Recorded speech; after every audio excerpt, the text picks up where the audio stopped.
Nagluto nga pala ako ngayon ng arroz valenciana. Isa ito sa mga pinaka-favorite kong food. Ayan po, napakasarap. May kanya-kanya naman tayong version. Pero ito yung version na kinalakihan ko. Kailangan natin ng glutinous rice. So, hinugasan ko na yan, about 2 cups.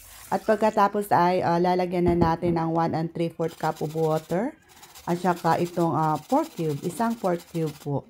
So, i-grate muna natin para even po yung kanyang timpla.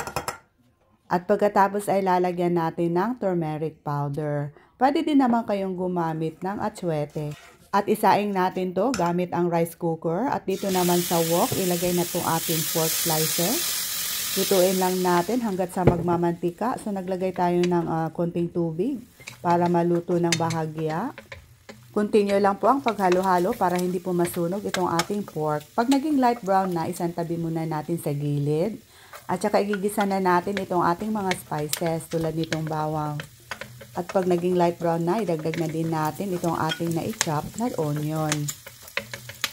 Sulutuin lang natin hanggat sa lumambot. Paghaluin na natin. At saka idagdag na natin itong ating na-slice na Chinese sausage. So isang sausage lang po yan. And then timplahan natin ng konting patis ayon sa inyong panlasa. At saka na natin ilalagay itong ating frozen green peas at bell peppers. Red and green po yung nilagay natin. And then lalagyan lang natin ng konting tubig para maluto po itong ating vegetables.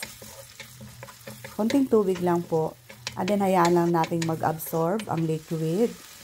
And then timplahan natin ng konting asin at paminta. At pagkatapos ay naglagay din tayo ng about 1/3 cup of raisins. Sulutuin lang natin ang mga about 1 minute.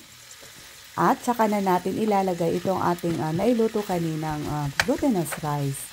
Ayan po. So paghalo-haloin lang natin ng maigi. And then idagdag din natin ang kalahating glutinous rice. At paghaluin lang natin ng maigi. Sa pagluto nito, pwede kayong magdagdag ng chicken or pork liver. So, nasa inyo na po yun. At itry nyo na din itong lutuin, mga mamshay. Siguradong magugustuhan nyo rin po. Napakasarap. Tara, tikman na natin to. Maraming salamat.